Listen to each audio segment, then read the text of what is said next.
your common sense and not looking like a bunch of cheap, irresponsible idiots, it's finally time that we get an opportunity to say something else. The New York Mets have handled their business with Jacob deGrom. And now we can move forward. Welcome, ladies and gentlemen, to the latest edition of the Stephen A. Smith Show, coming at you as I love to do every weekday over the airwaves of ESPN Radio and ESPN News. 250-plus markets across the United States of America. That is the Stephen A. Smith Show on ESPN Radio, plus ESPN Radio on Sirius XM Channel 80. Also, ESPN Radio simulcast over the live national television airwaves of ESPN News. Number to call up, as always, is 888-SAY-ESPN. That's 888-729-3776. The Stephen A. Smith Show is being brought to you by Credit Karma. Get your truly free credit scores and free credit monitoring from Credit Karma today. That's Credit Karma, K-A-R-M-A. Get knowing. Time for Straight Talk, brought to you by Straight Talk Wireless. Best phones, best networks, no contracts. Houston, don't go anywhere. Because trust you me, I will be getting into James Harden going up against the Greek freak, Giannis Antetokounmpo, in Milwaukee, Wisconsin tonight in a nationally televised game. Make no mistake about it, I'll definitely be going there. So let's get that out of the way. I'll be touching on that in a minute. I got a lot of things to say about LeBron James and the Los Angeles Lakers, who have a game tonight against the Washington Wizards. Don't go anywhere for that. Conor McGregor announcing his retirement. I'll get into that. The list goes on and on. But the first order of business is quite obvious. The New York Mets have signed Jacob deGrom, 5-year extension, about $137 million. So because of that, Jacob deGrom, the best pitcher in baseball, some would say, he's not going anywhere. He's going to stay right here. Averaging $27.5 million in salary per season. He's not going anywhere. In games that he started last year, the Mets were still 14-18 because they couldn't score any runs. They couldn't take advantage of the 1.70 ERA that he put forth. The fact that he only gave up 10 homers all of last season. Couldn't take advantage of it. Because the Mets just ain't that damn good. Primarily because whether it's Syndergaard, it's Wheeler, or somebody else, or Cespedes, they can't stay healthy. That might have something to do with it. But in the end, what was undeniable is that en route to the National League Cy Young Award, Jacob deGrom was a monster.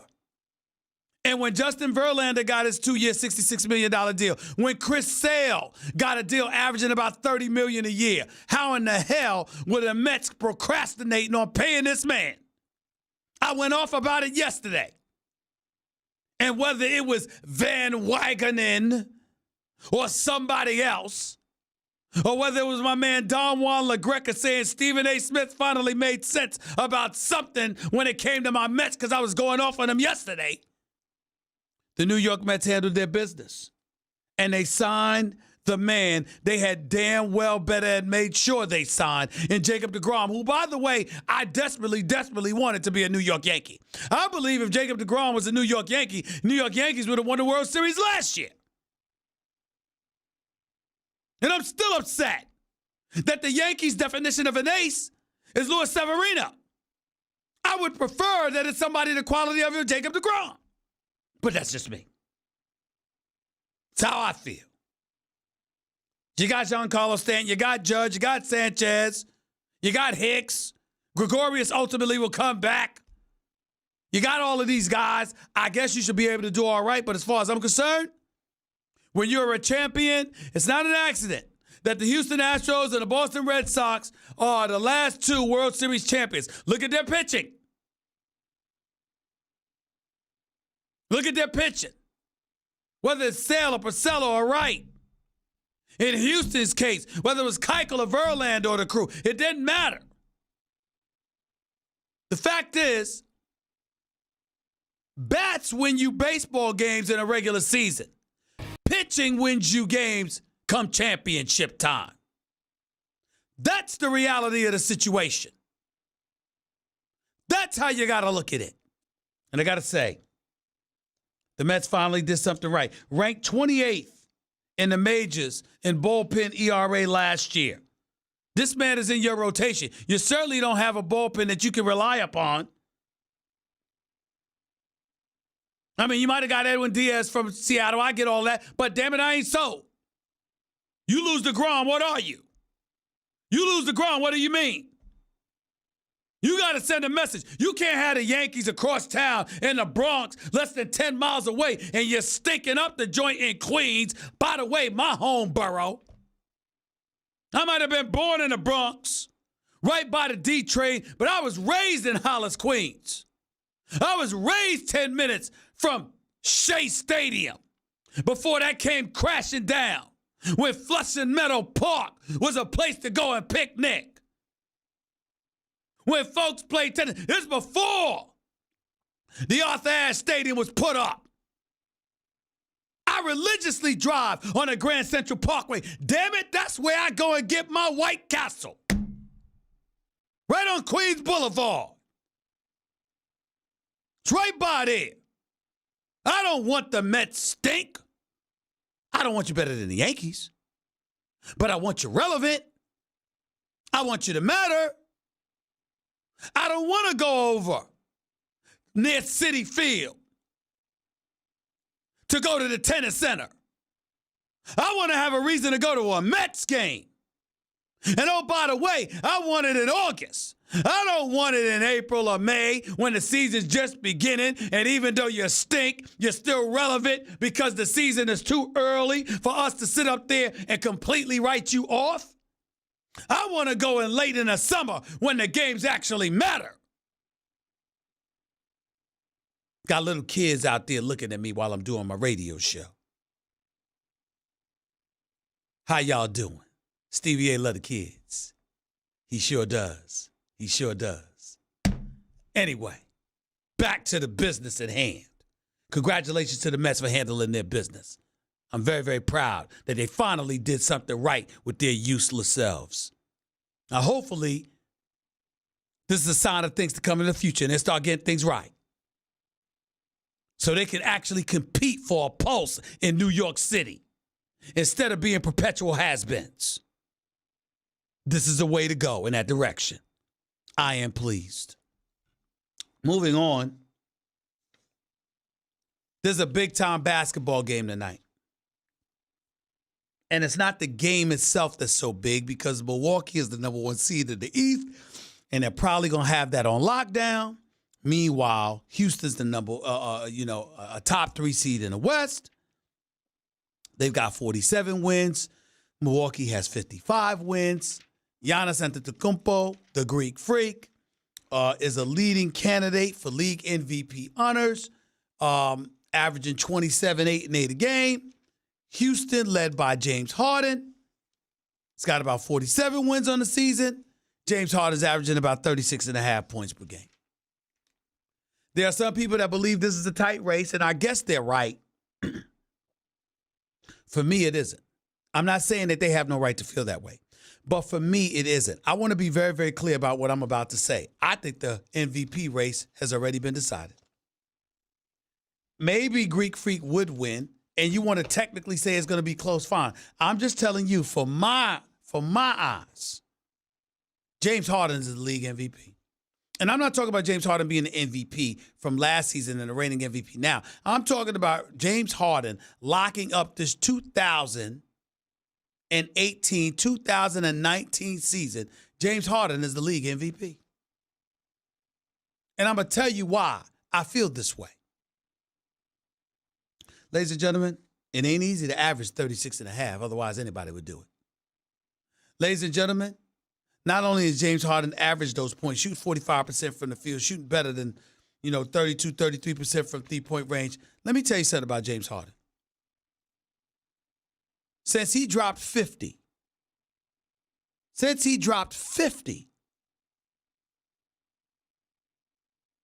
on the Los Angeles Lakers, December 13th, since he dropped 50, James Harden's averaging 40 a game. he is averaging 40 a game. That's what he's doing. The brother is special. He's something to behold. He's averaging 40. He scored over 50 on about 3 or 4 occasions this year. He scored over 40, obviously, numerous times. He has scored over 30 on all other 29 teams in the NBA. That is what James Harden has done. Chris Paul's been hurt, no matter. Clint Capella has been hurt, no matter.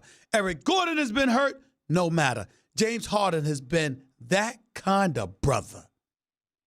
He has been nothing short of spectacular, holding it down. This is what he does. This is what he brings to the table. The Greek Freak, Stephen A., why are you not giving him that same level of credit? Why are you not doing that? I'll tell you why he's not doing that. I'll tell you why I'm not doing that. Because the Greek Freak has Mike Budenholzer. The Greek Freak has an exceptional coach who I think is going to be coach of the year and led by his schemes, obviously assisted by the greatness of the Greek Freak because he is great. Milwaukee's number 1 defense in the NBA. You got a top-notch defense. You got personnel to assist along with exceptional coaching. That does it. When I look at Mike D'Antoni, nothing but respect, but let's call it what it is. Mike D'Antoni, you could call him innovative offensively. You could call it all of those things. But here's the reality of the situation. When he was in New York, he gave the ball. When he was in Phoenix, he gave the ball to Steve Nash. When he was in New York, he gave the ball to Jeremy Lin. When Carmelo arrived, he wasn't down with that. Remember Linsanity? When he was in L.A., he had Kobe. And now, what does he have? He's got James Harden. D'Antoni knows a thing or two about offense. He's an innovator. He's a culture changer. He deserves our profound respect. But make no mistake about it, you got to have the weapon to do it. And that is what James Harden is. He's an assassin extraordinaire. And when you take into account the rules changes, the magician of an offensive player that he is, his ability to get to the free throw line more than anybody in the NBA, converting 85% of his free throws, the threes, the twos, the drive to the baskets, the floaters, his ability to create contact, his ball handling skills. What's there to talk about? What's there to talk about? Am I saying that Budenholzer is a better coach than D'Antoni? Yes. That's no disrespect to D'Antoni. I just think Budenholzer is a great coach. I saw the job he did in Atlanta. I'm looking at the job he's doing in Milwaukee. I'm looking at the tree of Greg Popovich, which, by the way, ladies and gentlemen, we need to stop ignoring. This isn't Bill Belichick, where you got people that come from the Belichick tree and they get head coaching jobs and don't get it done in the National Football League. This is basketball, and people who have worked under Greg Popovich don't seem to be doing that bad of a job. Budenholzer's been great. Monty Williams, he wasn't shabby. I think he warrants head coach consideration. Now as an assistant in Philadelphia. I look at Sean Marks and the job that he's doing as an executive. That's not to be ignored. I'm looking at R.C. Buford and the job he's doing as an executive. That's blasphemous to ignore the job he's done. He's been great. I think that Budenholzer is so damn good that without him, the Greek Freak would not be an MVP candidate. Not top 2. But I think without Mike D'Antoni, James Harden would have been an MVP candidate. See the difference? I don't care what anybody says. That's just how I feel about it. 888-SAY-ESPN. It's 888-729-3776. Now, as an aside, I want to get into this story about LeBron James. And somewhere along the way, his peoples are listening to me. I hope they are. Because there's a couple of things that I wanted to get into here. All right? LeBron James will miss the playoffs for the first time in 14 years. This is what LeBron James is going to do. The Los Angeles Lakers are not going to the playoffs. LeBron James got injured. I believe had he not been injured, not only would they have gotten to the playoffs, they would have arrived as a top 4 or 5 seed. And I think they had a legitimate shot of making the conference finals. I really believe that. Because I think in the postseason, LeBron would have done damage. Having said that, didn't happen. Because he got hurt, was out for 18 games. Once he got back after the 18 games, they still didn't look good. His former teammate in Miami, his brother, because they're that tight, Dwayne Wade, did issue this statement about LeBron. He said, LeBron's not a guy that is accustomed to losing and not making the playoffs. Obviously, man, those 18 games that he was out hurt with them, it's kind of a wash. You can't even really talk about him not making the playoffs because of that. They were the 4th seed when he went out.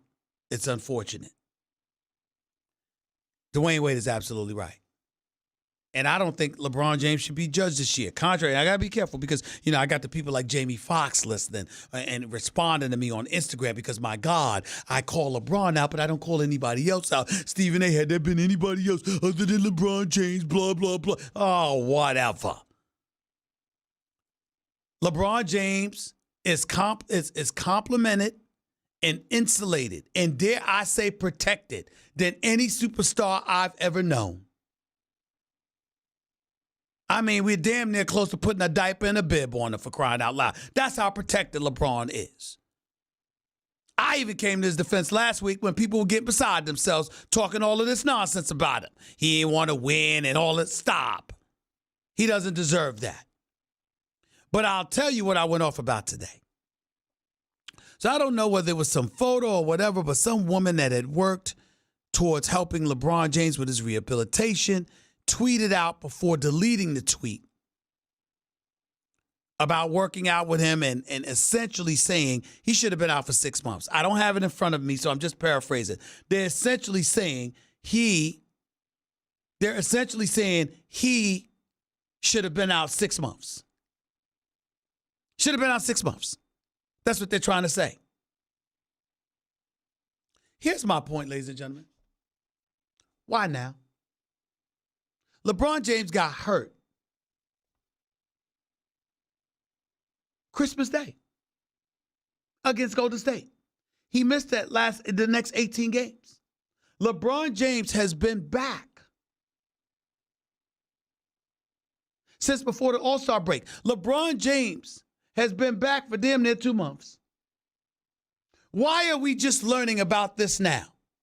Now, I want to make sure that everybody is clear with what I'm saying. I want to make sure everybody's clear, so we all understand each other.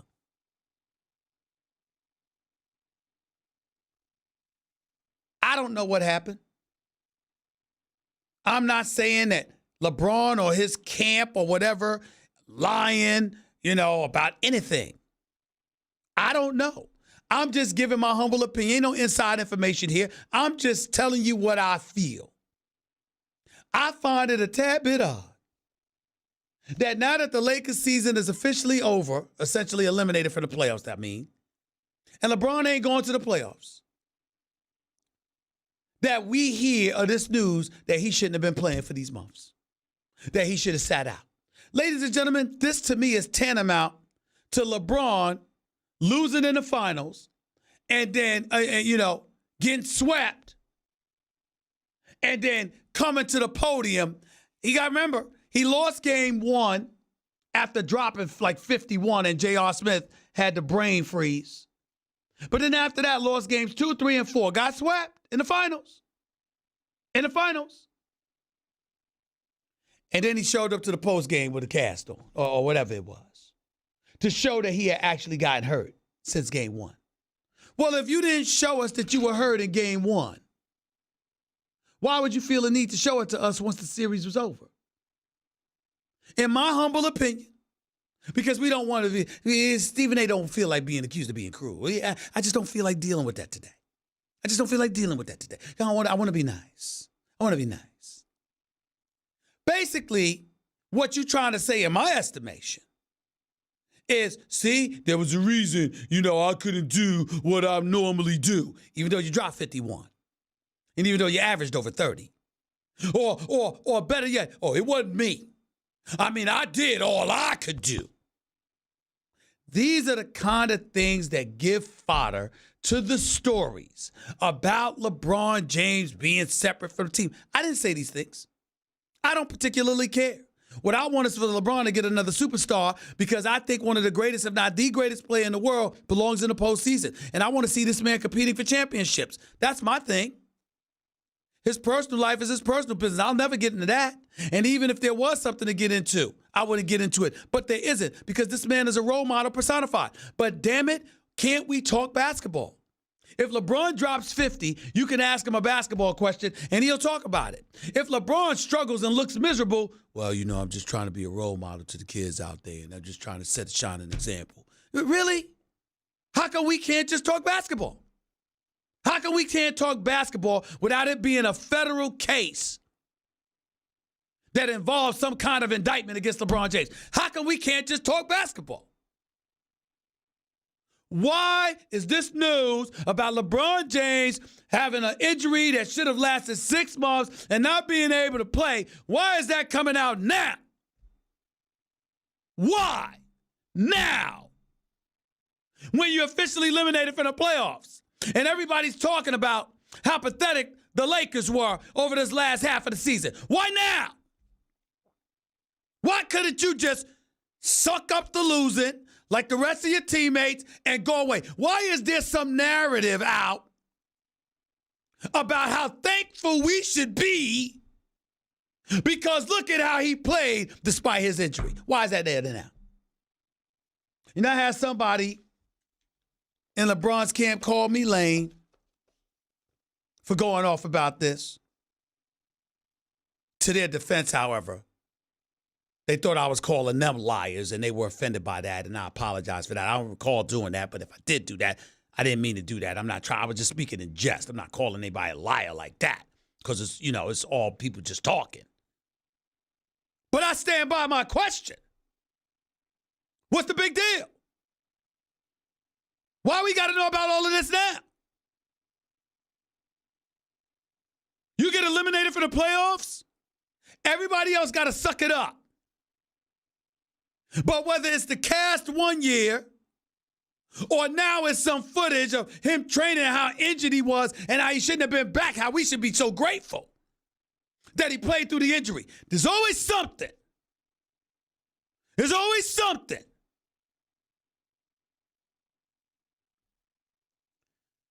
I'm so happy LeBron James is in Hollywood.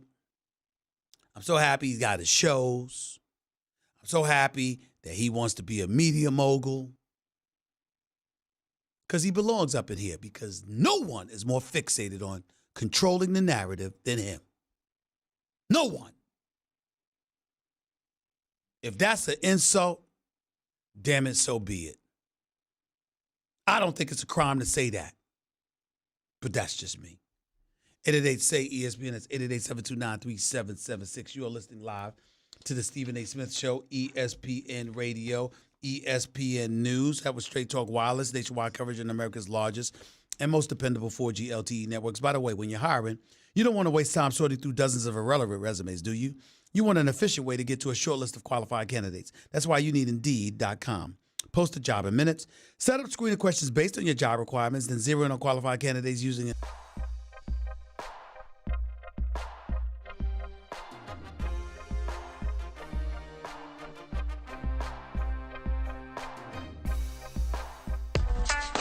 The Stephen A. Smith Show on ESPN Radio is presented by Progressive Insurance. Guests on the Stephen A. Smith Show appear via the Shell Pennzoil Performance Line. And you can always get in touch with the show through the 1-800-Flowers Twitter feed. Stephen A. Smith Show, ESPN Radio, ESPN News is being brought to you by Indeed. Used by over 3 million businesses for hiring. Post a job today at Indeed.com/hire. Plus, ESPN Radio is presented by Progressive Insurance, comparing rates to help you save. Call or click today and find out how much Progressive could save you. 888-SAY-ESPN. It's 888-729-3776. You're listening live to Stephen A. Smith Show, ESPN Radio, ESPN News. On a different note, before I get to these calls today, Roman Reigns, 3-time WWE champion. He'll be on the show with us in hour number 2. Looking forward to talking to him. Mel Kiper Jr., he's got his mock draft out. Switched it up a little bit. Not really to say switch it up. I mean, things happen, things percolate. He does it like once every 3 weeks to a month. So 3 weeks ago, he had someone different going number 1. But obviously, with the stuff percolating, doesn't get much better than Mel Kiper. We know this. So he says Kyler Murray is going number 1 to the Arizona Cardinals because of Kingsbury. If Kingsbury wasn't the new head coach for the Arizona Cardinals, Kyler Murray would not be going there. But because he is, as a result, he's going to go number 1. My question to Mel Kiper Jr. was, why is Nick Bosa going number 2?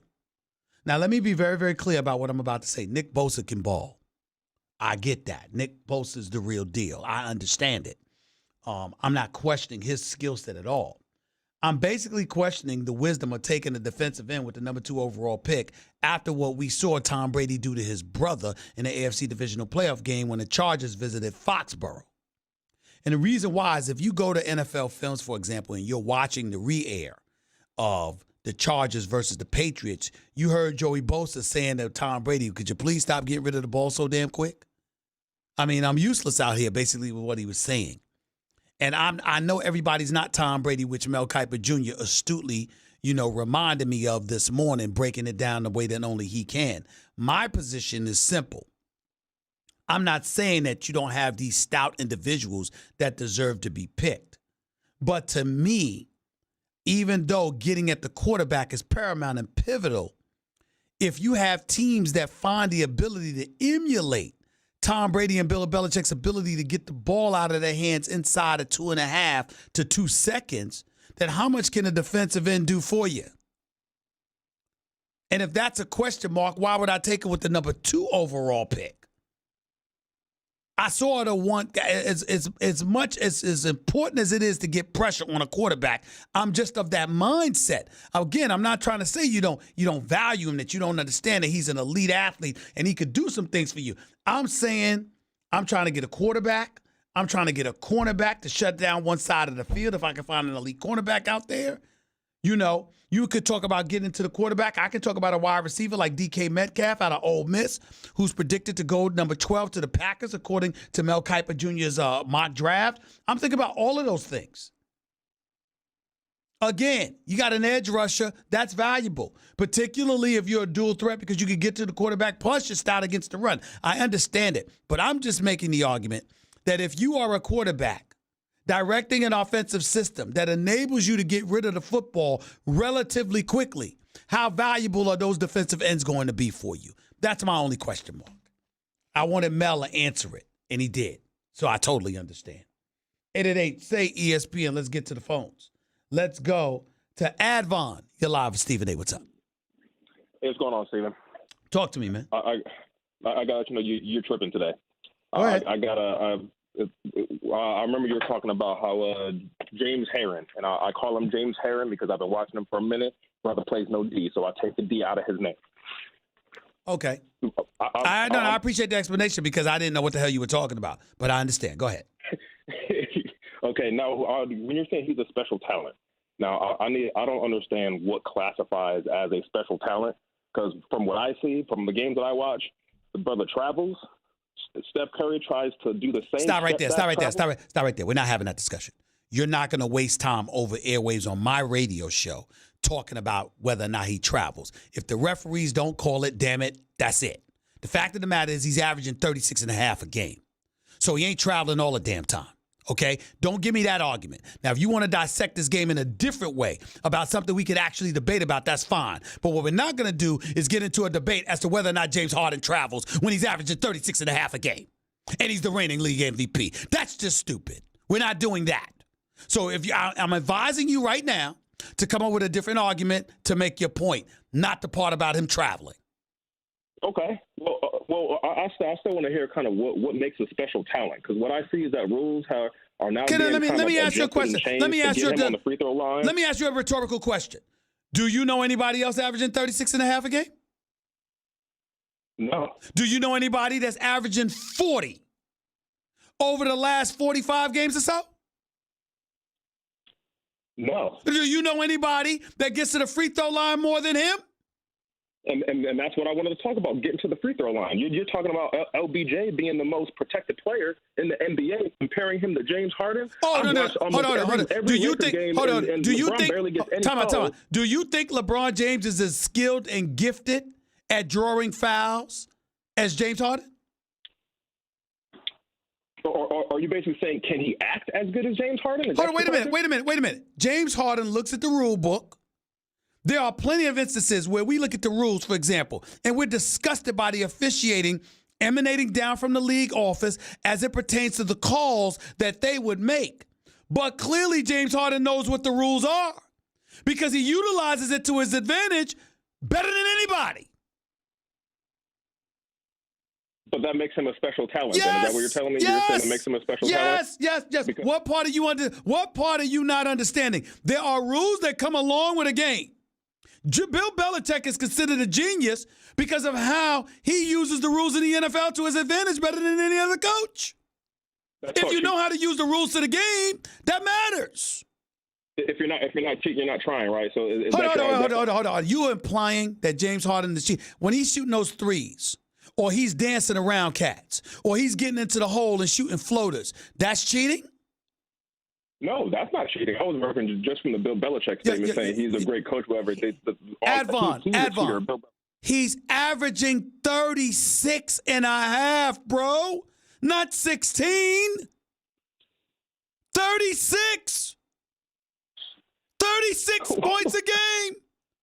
And you're sitting here talking about him traveling? Man, bye. Call me back tomorrow. Call me back tomorrow. Have a stronger argument. I hope your boys are listening to you. You embarrassed yourself.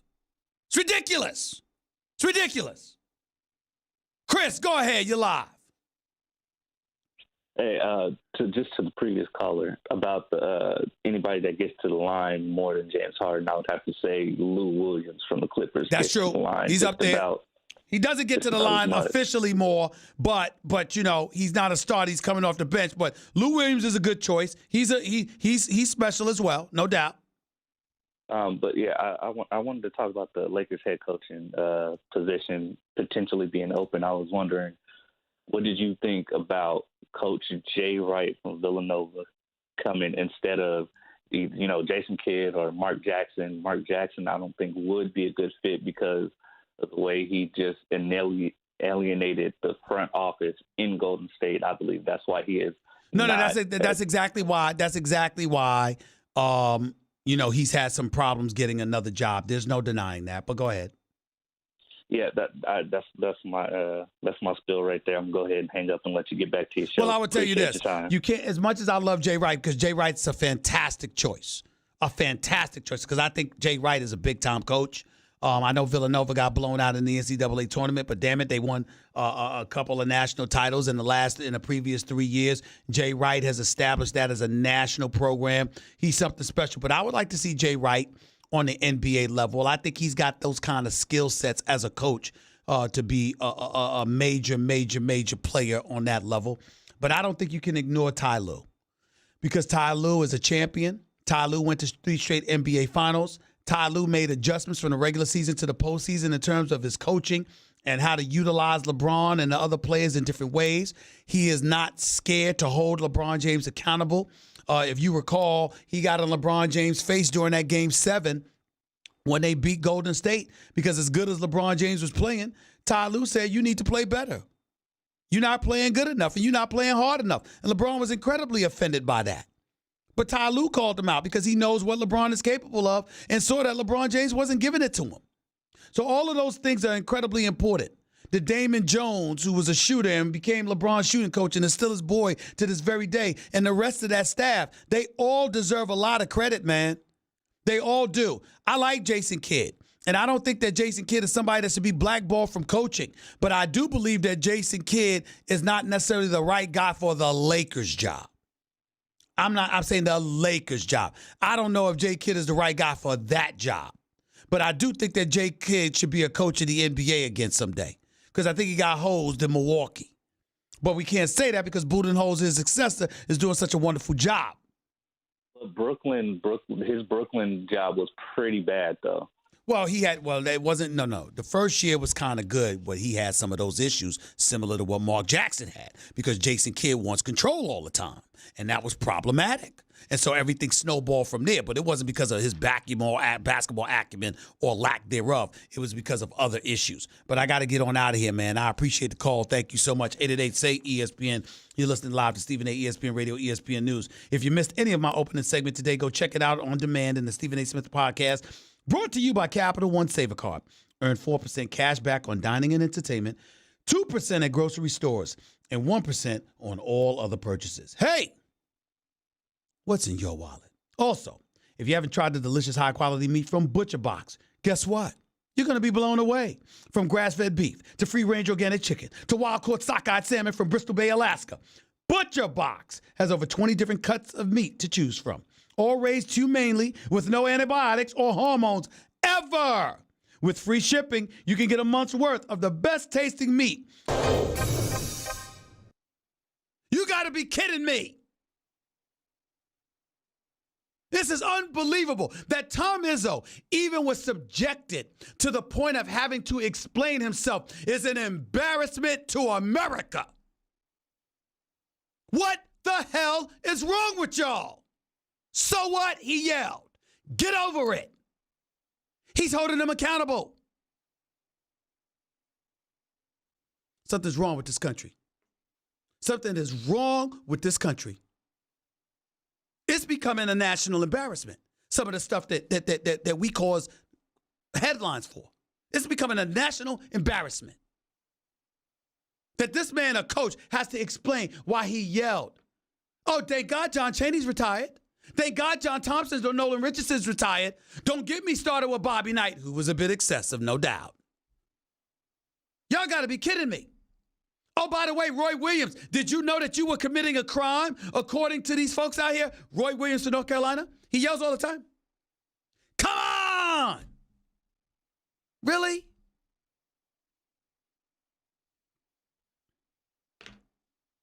Now it's infiltrating our sports.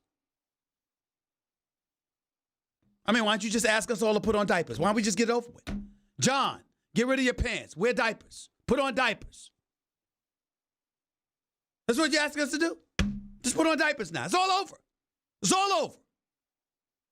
Everybody's being pacified. Where's John? Jonathan Winthrop, look at me when I'm talking to you. Where's my bib? Where's my bib? I need a bib.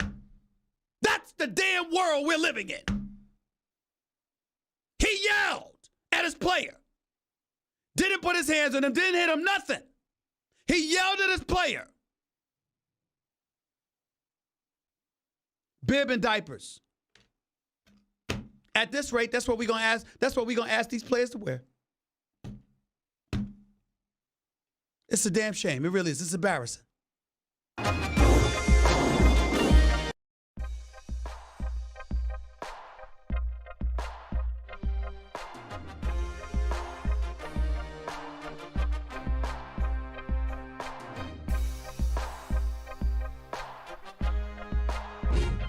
The Stephen A. Smith Show on ESPN Radio is presented by Progressive Insurance. Guests on the Stephen A. Smith Show appear via the Shell Pennzoil Performance Line, and you can always get in touch with the show through the 1-800-Flowers Twitter feed. Ha-ha! Welcome back to the Stephen A. Smith Show. We're coming to you live from the Seaport District at Pier 17, South Street Seaport, being brought to you by Chase. Plus, the NBA is on ESPN Radio. Tune in tonight as Giannis and the Bucks host James Harden and the Houston Rockets. Presented by Indeed. Coverage begins at 7:30 p.m. Eastern on most ESPN radio stations. Hour number 2 up next. More LeBron, more Houston versus Milwaukee, the Greek Freak versus James Harden. And Conor McGregor is retiring. Whatever. We'll talk about that and so much more in a minute. Don't touch that dial. It's Stephen A. Smith Show, ESPN Radio and ESPN News. Hour number 2 up next.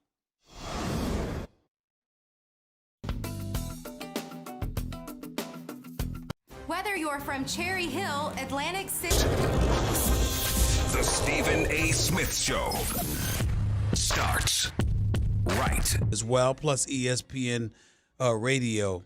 Simulcast over the live national television airwaves of ESPN News. Number to call up is always just 888-SAY-ESPN. That's 888-729-3776. The Stephen A. Smith Show is being brought to you by Credit Karma.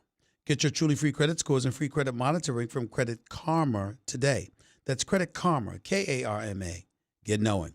Also, need seats to a game? Download the Vivid Seats app and enter promo code CHAMPS at checkout to get 10% off your first order. Don't buy just any seat. Get a Vivid seat. A couple of things to get into before I get back to the calls. Number one, y'all heard the news. Conor McGregor has announced that he is going to retire. Very, very few people believe him. They believe ultimately he will be back.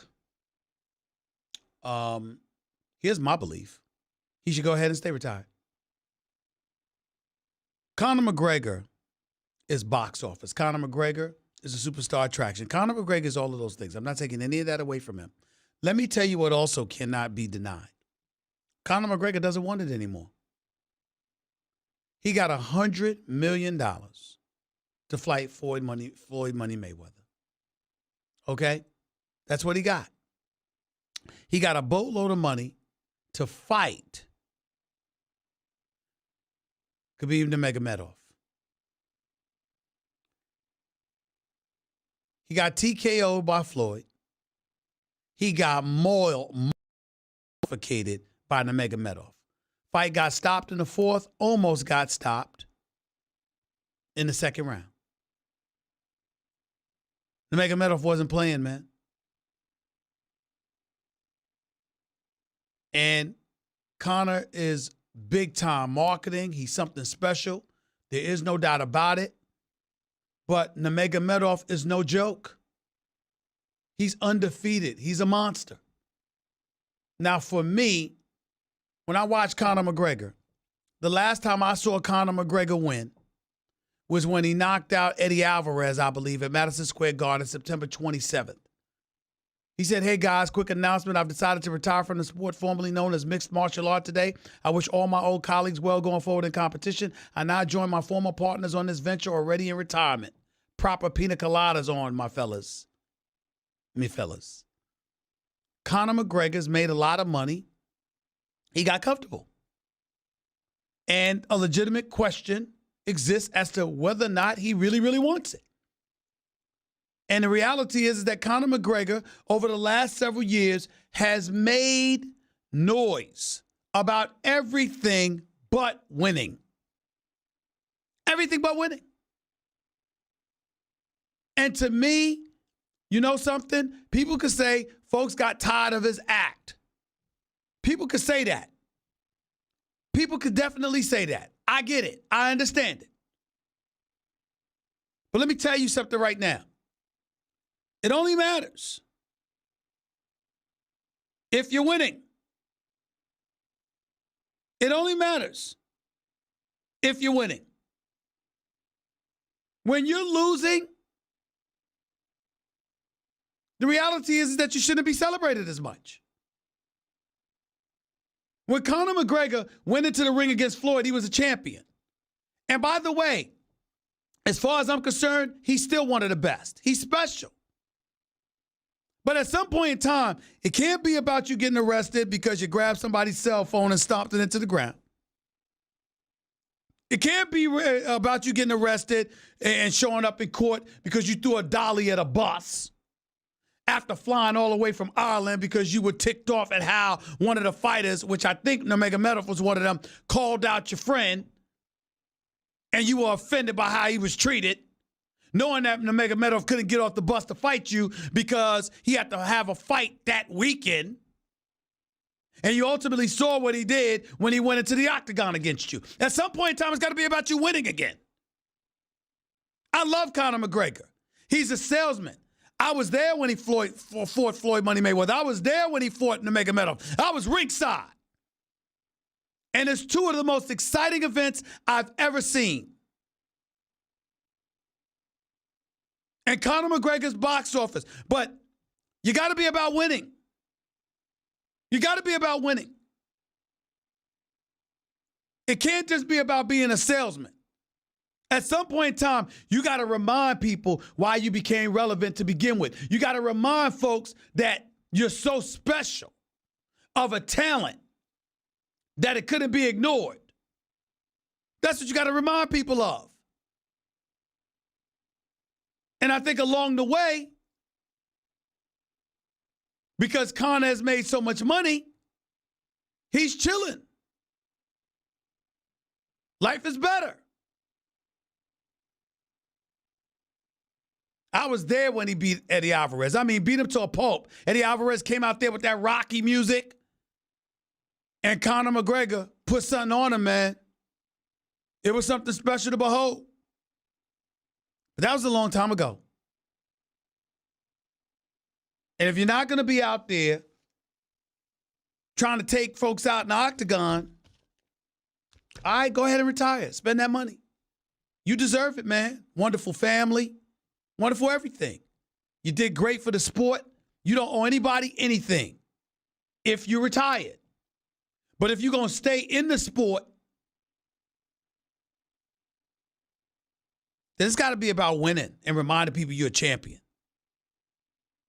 I will remind people, everybody get on Floyd Money Mayweather about how Floyd, didn't want certain fights and how Floyd just talked so much smack and how Floyd hoodwinked people into paying to see his fights. But ladies and gentlemen, he's undefeated. Nobody's beating him. Nobody's beating him. And Floyd Money made a whole bunch of money, and he's still making money as a promoter. And still making money with exhibition events across the ocean for 3 minutes of work or whatever the case may be. In the case of Manny Pacquiao, well, hell, he's probably about to get ready to fight Errol Spence Jr. Now, why is that? Because obviously due to his charitable tendencies, because you can't find a greater giver than Manny Pacquiao in the world of sports, what he does for his people in the Philippines. The fact of the matter is he probably needs the money. And that's what you have. 888-SAY-ESPN. It's 888-729-3776. Oh, by the way, Devin Booker for the Phoenix Suns of the NBA dropped 59 last night.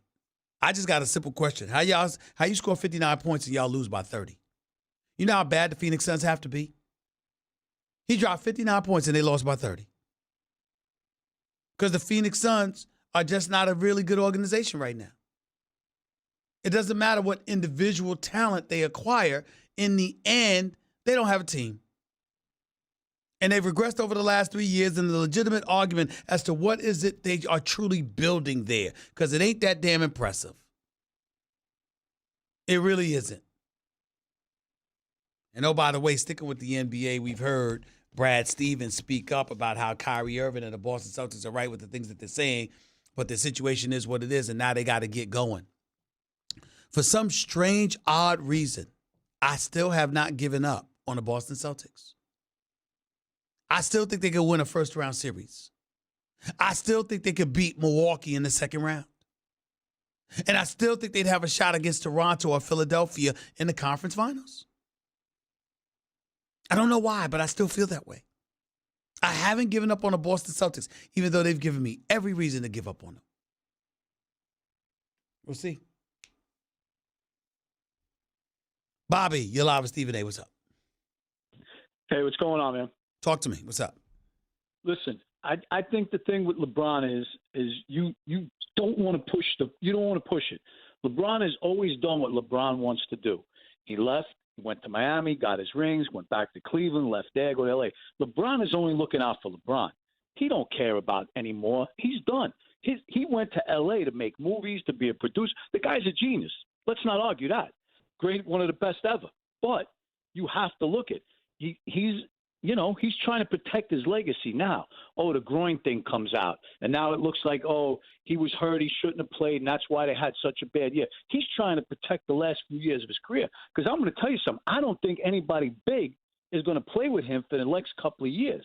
So LeBron went to L.A. to make his movies, to become Hollywood, which is a smart thing. The guy's a genius. But basketball-wise, I think LeBron, he's had it. I don't think he's got it anymore. I'm not going to say somebody that averaged 27, 8, and 7 has had it. I'm just not going to do that. I'm not going to do that. Him not being healthy, this man can still do what most humans can't on a basketball court. That's a reality. And I think that it's not like he's fallen off like, he's a shell of himself. He got injured. And as the season waned, he was getting himself back better and showing he could still do the things that he's always been doing. And I think we got to remember that about LeBron. But I appreciate the call. Thank you. Joe, you're live with Stephen A. What's up? How you doing, Stephen A? All right, go ahead. All right, so here's my point pertaining to LeBron James. Imagine you, Stephen A., doing 1,000 episodes of First Take, right? And then you did another 1,000 episodes of Stephen A. Smith Radio over ESPN. I have. Right? And then one day, right, you never missed that episode, but the one day you catch a really bad throat infection and you need about 14 days off, right? Imagine the whole world getting mad at you. And that's what I mean by LeBron James, in the sense. LeBron James has played over 1,000 games in the NBA, not even including the Olympics, and he's had a tremendous healthy career. But the one time he hurts his groin, he can't have 17 games off. Stop right there. He can't. Stop right there. Who said he couldn't have 17 games off? 18 games. And the reason why nobody. No. This is the Stephen A. Smith show, bro. I asked you a question. Who said he couldn't have 18 games off? What human being did you hear get on LeBron James for getting hurt? Who was that? I think they rushed him back and then. No. That's what you said. The fact is, you still haven't answered my question. Nobody said anything about LeBron James getting hurt. Nobody complained about him being gone for 17 or 18 games. Nobody. Everyone understood that this is LeBron James, who religiously is healthy. So when he couldn't get back, the concern was, whoa, this must be really serious, because that's not something we're accustomed to seeing from LeBron James. So if the Lakers missed the playoffs because LeBron James got hurt, the thing is he's never been hurt within 15 years. Is it really LeBron James' fault solely for getting hurt? I don't even know what to do with this call. I'm trying to be respectful and not hang up on you, but your question is ridiculous. Nobody is blaming LeBron James for getting hurt. And when you say that the Lakers didn't make the playoffs because LeBron James got hurt, that's not an insult to LeBron James. That's a testament to his greatness. He's so great that with him gone, they couldn't be a playoff team without him. He meant that much to them. You're asking questions as if people are actually blaming him for getting hurt. And no one did such a thing. So get your act together and call another day when you make sense. Have a nice day. Let's go to Morris. You're live with Stephen A. What's up? Good afternoon, Stephen A. I'm good. I got two things. James Harden is like an old record that's going to get played out. We know he ain't going to keep this up during the playoffs. So he should just go ahead and accept the scoring title. Time out. Stop right there. What are you doing? I'm actually working right now. All right, because what's that noise in the background? You don't get to talk to me and my audience while you typing or doing something. Focus, make your point, and then hang up and go back to work. Go ahead. Okay.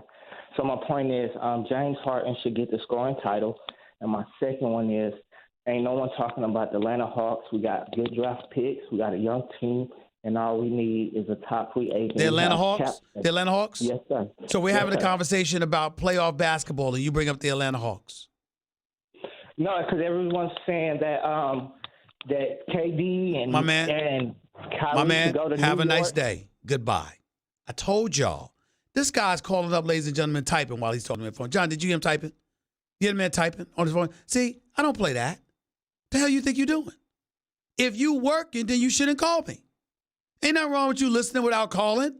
You don't call up on a national radio show using your typewriter while you talking.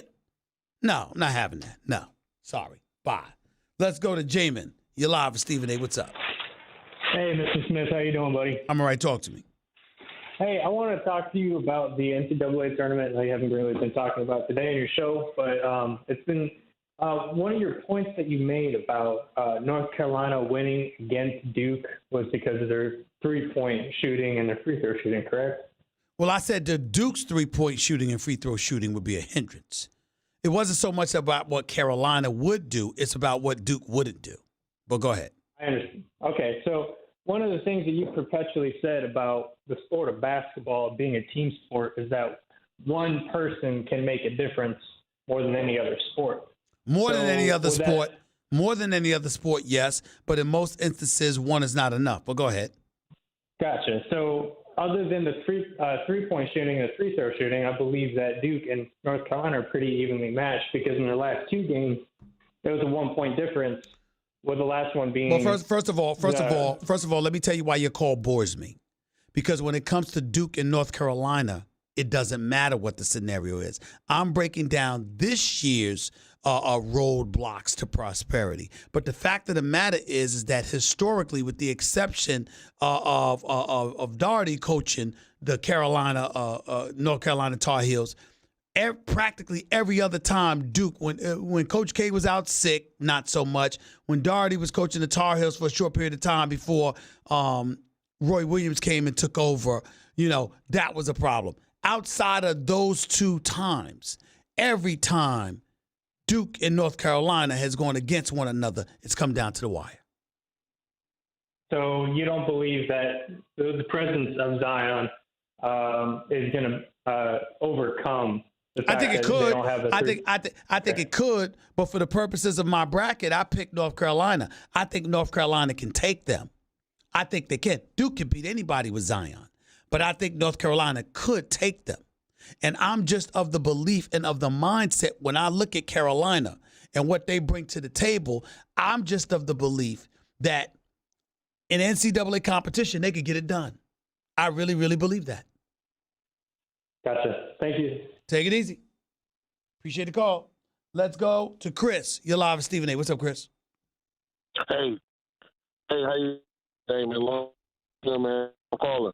I just wanted to speak to you on how you think about the Tom Izzo, how he had to explain himself for. It's ridiculous. Yelling at the player. It was a waste of time. It was a waste of time, and it was an embarrassment that was a national headline. And Michael Thompson, that works for ESPN LA 710, Klay Thompson's daddy, good man, great radio host, play-by-play guy, all of that stuff, color commentary rather, with my man John Ireland during Lakers games.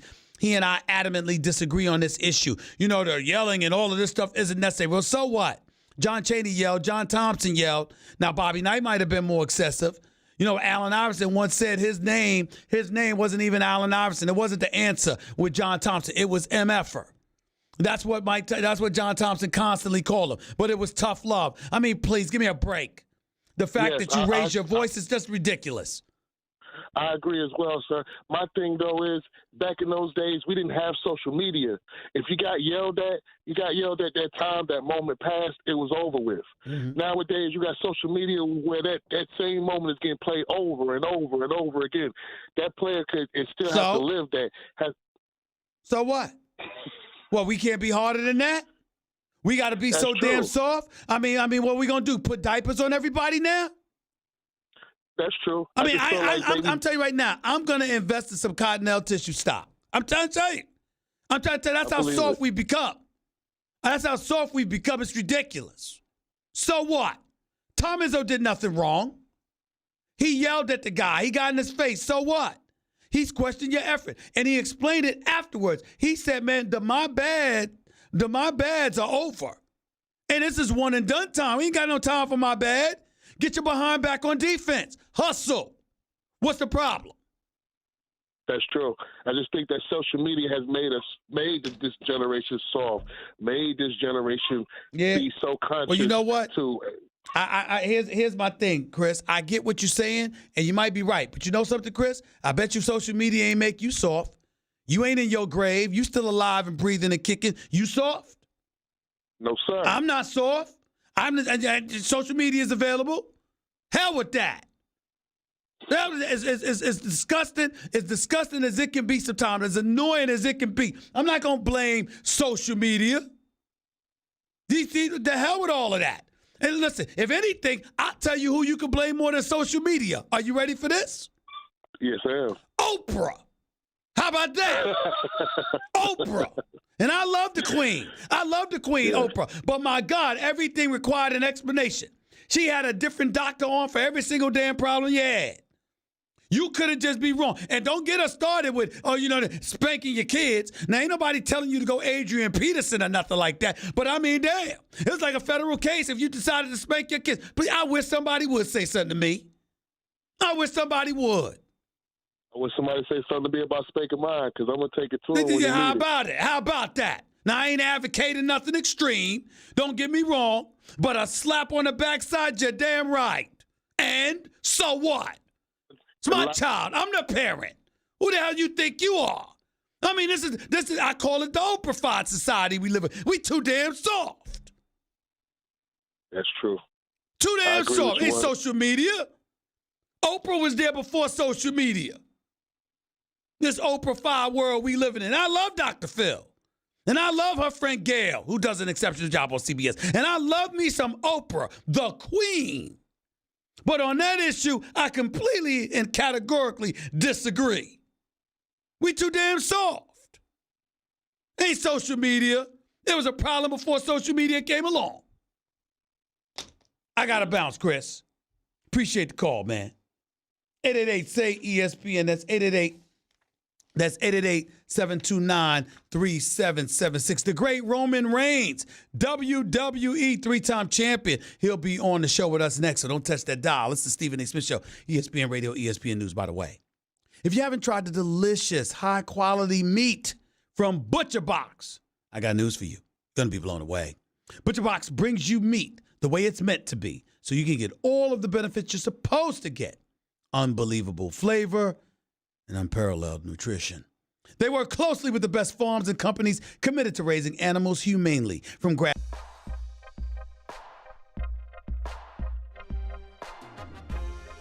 the show right here on ESPN Radio and ESPN News. By the way, you never know, or you know what never goes out of style? Surprising a friend or loved one will buy one, get one free multicolored rose bouquets for $29.99 from 1-800-Flowers.com. To order, go to 1-800-Flowers.com/ESPN. Also, by the way, ESPN Radio is presented by Progressive Insurance. Pick from a range of coverage options with the Name Your Price tool to find a price that works for you. It's my honor and privilege to have my next guest on the line. He is a 3-time WWE world champion. Played college football, Georgia Tech. Played in the NFL for a short period of time with Minnesota and Jacksonville. Played in the CFL as well. Tremendous story, tremendous athlete, great guy. The one and only Roman Reigns is on the line with yours truly. What's going on, man? How are you? I'm doing good, Stephen. Thank you for having me, man. You doing all right? I'm doing great, man. Honor and privilege to have you on the show, and thank you for being on the television show earlier today. You know, you're going to be a part of WrestleMania 35. That's Sunday night, April 7th at MetLife Stadium. First things first, because this is I'm just particular about this stuff, Roman. I mean, what if it's cold out there? Y'all going to be cool with fighting outside? You know, luckily we have a great crew that can build these sets for us that make it pretty comfortable. Yeah, we can't control the weather, but we're at MetLife Stadium. The set is going to be humongous. If you know anything about WrestleMania, you know we go big. So it'll be huge. I'm more concerned about the walk down the ramp, to be honest, because once we get to the ring, they'll have like an overhead, you know, it'll all be a part of the set, and they'll build like a roof over the ring. It's so big you might not even be able to see it from television, but that's why you have to come and see it live and in person. That's why there's no tickets like anything else like WrestleMania. So if you ever get a chance to experience the biggest event of all time live, it really does it justice. Roman, you may not know this about me, man. I go back to the days of Hulk Hogan and Andre the Giant, man. I'm talking about, you know, Roddy Piper, you know, the Macho Man Randy Savage, God rest his soul. I mean, all of these guys. I go back, and I've never missed watching a WrestleMania, but I've never actually been to one live. What is it like? What? Go ahead. it's massive. Like the scale, I was trying to explain it a little bit, but it doesn't do it justice, and it feels huge on television. But everything from the reactions to just the actual, I mean, we're in a football stadium, man. You know what I mean? It's one thing if you're, doing hockey arenas and basketball arenas, 10,000, max 20,000 people. But we get from 8,000 people all the way up to 100,000 people. So it's the biggest event that you can possibly imagine. It's a little bit of every type of entertainment. It's not like just going to a concert or one, genre of entertainment. We mix in a little bit of everything. So we really think everybody gets, more than they're paying for, along with the full week of WrestleMania access. So, throughout the week, not only for the communities, but a lot for our fans as well. When you come to these destinations, to these huge markets that host WrestleMania, you can see how we kind of throw down and how we party with it. And it's a good time for everybody. We're talking to WWE three-time champion Roman Reigns. He's live here with Stephen A., ESPN Radio and ESPN News. On a more serious note, just for a second here, for those that may not know, you've been battling leukemia for over a decade, and you recently announced that it was back in remission. I want you to talk about, first of all, how you're feeling. We're all hoping, and you sound like you're in great health. You look great. I want you to talk to my audience about how you're feeling and what this battle has been like for you, sir. Yeah, I'm feeling a lot better. The time, to focus on my health and to rest, really went a long way for me. But I have to really just pay tribute, to my support system and his medical team and my doctors that surround me. Luckily we're very well watched over, and as world-class athletes and performers, obviously our health and our physical well-being is going to be highly monitored. So I was very fortunate to be able to have a great team around me, and one of the keys to my success is early detection and, going through the proper steps to know what's going on with your body. And a lot of people, they go off the, how I'm feeling, how I'm looking. I look good in the mirror, I got to be healthy, but that's not always the case. Sometimes we have to go through those physicals and we have to get ourselves to the doctors and have those appointments that we're not necessarily crazy about. But when you get some, some news that you're not really prepared for, it's always better to get it early than late. And that was the case for me. And with that help and with, that mindset, we were able to keep, my health in check, and we were able to get me back to where I needed to be. But, hopefully with my story, people will, take notice of that and really, start to understand that we don't know everything about ourselves, and we don't truly know if we're fully healthy, and we have to go through the proper precautions to make sure that we have that, 100% bill of health. Now, Roman, obviously, you being an elite athlete the way that you are, these things can happen to anybody. We all know that. It certainly struck me and my family and many, many others, millions of people throughout this world as well. But in terms of doing what you can to take care of yourself and what have you, what specific advice would you give people to sort of help assist in trying to diminish the chances of them ultimately acquiring an illness of this like or anything like that? Obviously, nothing can prevent it. We all understand that. We understand that cancer research and beyond, these are the kind of things that have been looked into. But could you explain to us some of the things you think people can do outside of early detection and going to your doctor, some of the things that people can do to better position themselves to be healthier human beings? Because obviously you're an elite athlete and people want to hear that from you. Well, I think, it all starts with knowledge, we've always said knowledge is power. And that's a big part of the early detection is just knowing, knowing what's going on with yourself. That way you can have a plan of action if something is going on. But, you have to take those precautions. And, coming from someone who has a physical and athletic background, and I've always been in a position, to train and work on my health and my fitness, but I think, coming from someone who's been on, athletic level of all kinds, I think we're always building ourselves up for competition. But I think the true competition is life, is being, present, is surviving and being here on this earth as long as we can. So sometimes we have to take ourselves back from, what our personal, our athletic, our, career goals might be, and focus on the small things like ourselves. Because as you know, I'm sure, as a young man, a provider, someone with a family, we can always put people ahead of ourselves. We're always putting the team in front of us. So sometimes in order for us to take care of the team, we have to take care of ourselves. So I think a lot of people can go through the insecurity of thinking they're being selfish. And, trust me, I went through the same thing thinking, man, why do I have to take time? I just want to continue to be the protector, the provider.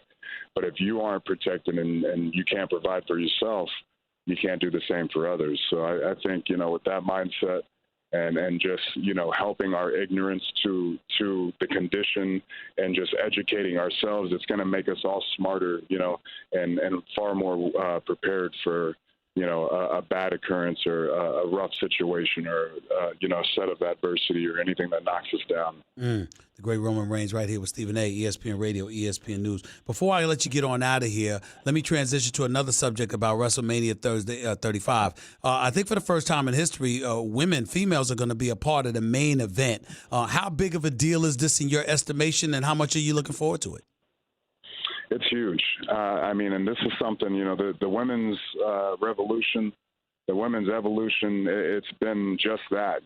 We've seen these women evolve from, people who only were getting a few minutes out of a 3-hour show to dominating, throughout the show and telling a 3-hour story. And, I think it's refreshing, to be able to see, these women step up and rightfully so. They did a lot of awesome work to get to this point. And I love the fact that we highlight that. We don't shy away from it. With everything that we do, we are pushing these women to be as great as they can be. And they've answered the call every step of the way. And to be able to see them, crescendo their year and on the grandest stage of them all in the main event, closing the show, I think it's a huge testament for women all over the world and all through different walks of life that if our women put their minds to it, there's nothing that can hold them back. They can do anything, if not more, than us men. So I really am super grateful and, that I'm going to be able to experience it, and I'll be there live. And, I'm just so proud, and I just want to send my congratulations, because if anybody knows about the main event, it's me. And I know the awesome responsibility and opportunity is and how it can change your life. So the girls are going to have a great time, but just be ready for that work, because with great responsibility, a huge schedule comes with it. So as they know, it's happening as we speak, but they've done an awesome job, and I can't wait to watch the match. Roman Reigns, 3-time WWE champion, right here with Stephen A., ESPN Radio, ESPN News. Appreciate you and your time, buddy. Looking forward to seeing you WrestleMania 35 at MetLife Stadium, April 7th. Thanks so much, buddy. You take care of yourself. Thank you, my man. All right. Take care, buddy. The one and only Roman Reigns right here with yours truly. Stephen A. Smith Show, ESPN Radio. 888-SAY-ESPN's the number to call up. That's 888-729-3776. We'll close out the show with your calls in a minute, so don't touch that dial. It's Stephen A. in the house. Be back in a minute. You got to be kidding me. This is unbelievable that Tom Izzo even was subjected to the point of having to explain himself is an embarrassment to America. What the hell is wrong with y'all? So what? He yelled. Get over it. He's holding them accountable. Something's wrong with this country. Something is wrong with this country. It's becoming a national embarrassment. Some of the stuff that we cause headlines for. It's becoming a national embarrassment. That this man, a coach, has to explain why he yelled. Oh, thank God John Chaney's retired. Thank God John Thompson's or Nolan Richardson's retired. Don't get me started with Bobby Knight, who was a bit excessive, no doubt.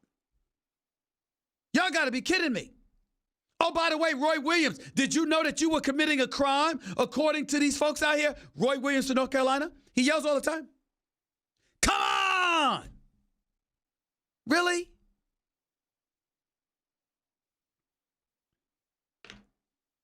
Now it's infiltrating our sports. I mean, why don't you just ask us all to put on diapers? Why don't we just get it over with? John, get rid of your pants. Wear diapers. Put on diapers. That's what you're asking us to do? Just put on diapers now. It's all over. It's all over. Everybody's being pacified. Where's Jonathan Winthrop, look at me when I'm talking to you. Where's my bib? Where's my bib? I need a bib. That's the damn world we're living in. He yelled at his player. Didn't put his hands on him, didn't hit him, nothing. He yelled at his player. Bib and diapers. At this rate, that's what we're gonna ask. That's what we're gonna ask these players to wear. It's a damn shame. It really is. It's embarrassing.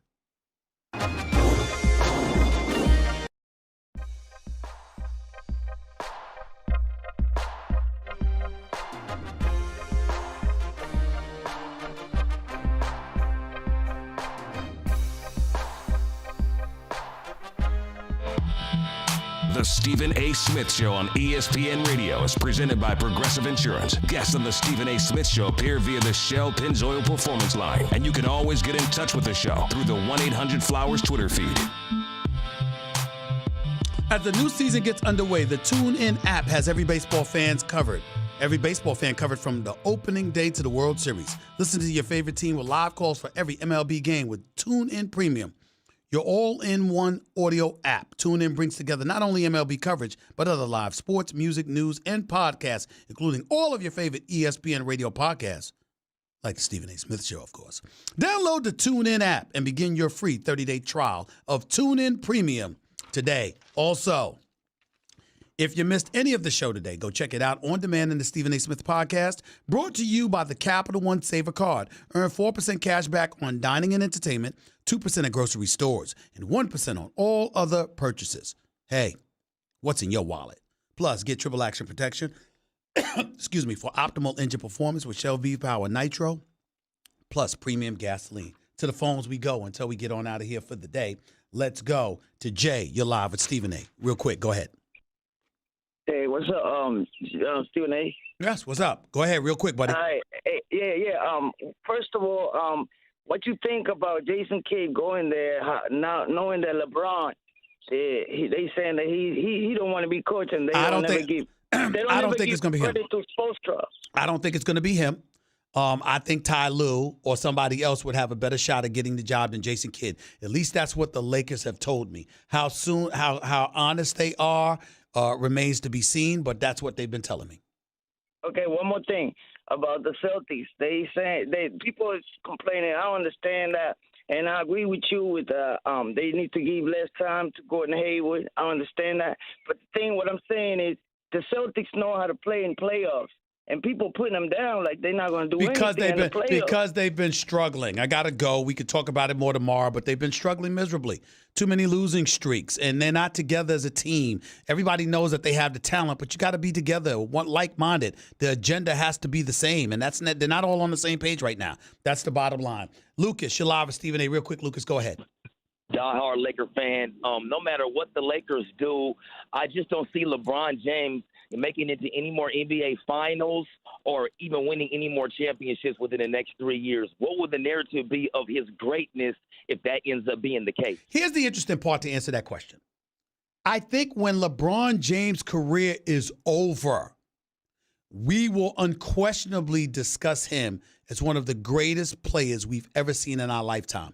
He'll be top 3 easy. Him, Jordan, Kareem Abdul-Jabbar, Kobe Bryant, guys like that being the top 5. All of that's true. But while he's playing for the Los Angeles Lakers, if he's not winning, we're going to hold him accountable for that while he's playing. So the epitaph on LeBron James' career will be glowing when all is said and done. But while he is wearing the purple and gold, he will be held accountable by Laker Nation. If he's not winning, everybody's going to look at that. And the more his people are around reminding us of his greatness, what he's accomplished in his career, how he's already won in life, et cetera, that's going to tick a whole bunch of people off because in their eyes, there's unfinished business in Lakerland as a part of Laker Nation. When his career is over, he will be appropriately and accurately celebrated. But until then, he's a Laker. And if he's not getting it done as a Laker, people going to have a problem with him. It's that simple. I got to give